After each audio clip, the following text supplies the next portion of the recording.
Bonsoir les limiers du mardi, soyez les bienvenus. Ce soir, notre enquête nous emmène à la frontière franco-belge, en 1907 exactement. Mais je vous envoie d'abord le générique et je vous raconte tout ça après.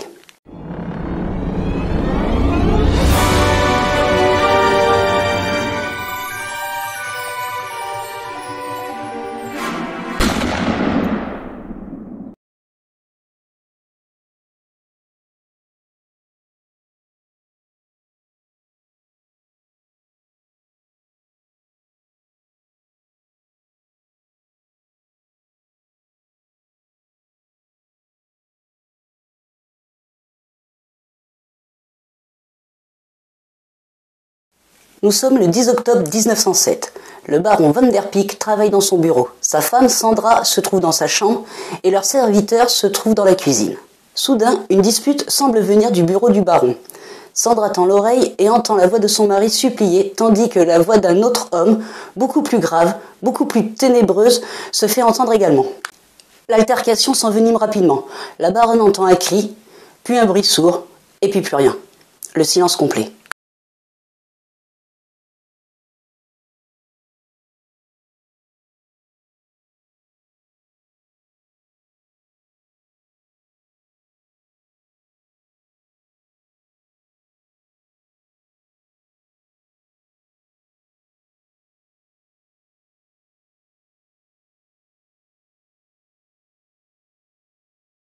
Elle se précipite alors vers le bureau de son mari et tente désespérément d'ouvrir la porte, mais en vain.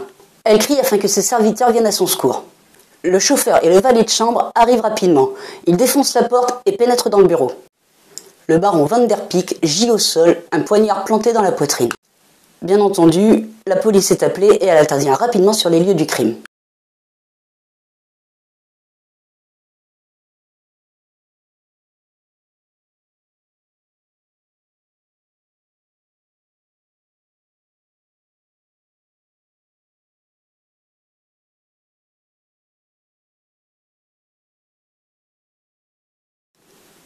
Les agents examinent minutieusement la scène de crime.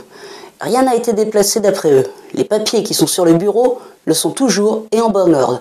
Les fauteuils et tous les autres meubles sont à leur place. Les fenêtres qui sont hautes par rapport au sol sont fermées de l'intérieur avec un loquet. Et la seule porte d'accès à ce bureau est la porte par laquelle les valets de chambre et le chauffeur sont rentrés précédemment.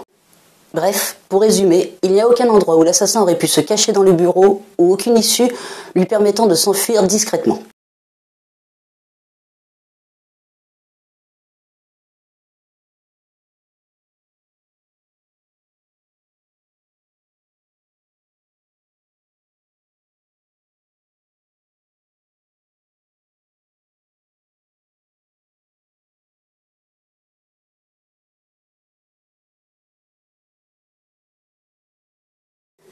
Les policiers continuent leur travail d'investigation.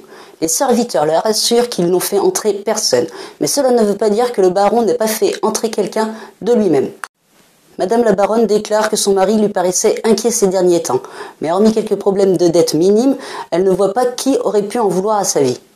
La femme de chambre et la cuisinière se mettent à évoquer une force surnaturelle. D'après elle, ce serait Satan en personne qui serait venu chercher l'âme de leur patron. Cependant, le sergent chargé de l'enquête trouve cette théorie plus que fantaisiste et nie qu'une force surnaturelle ait pu intervenir dans cette histoire plus que sordide.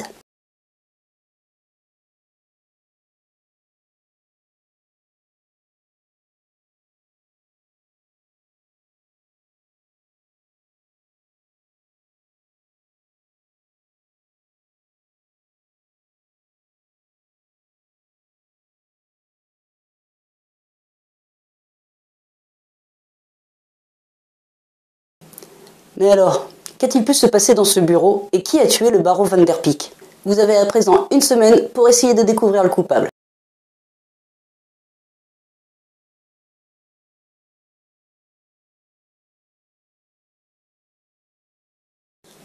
Exceptionnellement, samedi prochain, il n'y aura pas de dossier de cette affaire sur mon site internet. Normalement, je pense qu'elle est assez facile pour que vous puissiez la résoudre sans avoir un appui papier en plus. Je vous retrouve donc la semaine prochaine pour la réponse à cette mystérieuse affaire. Bonne enquête à toutes et à tous.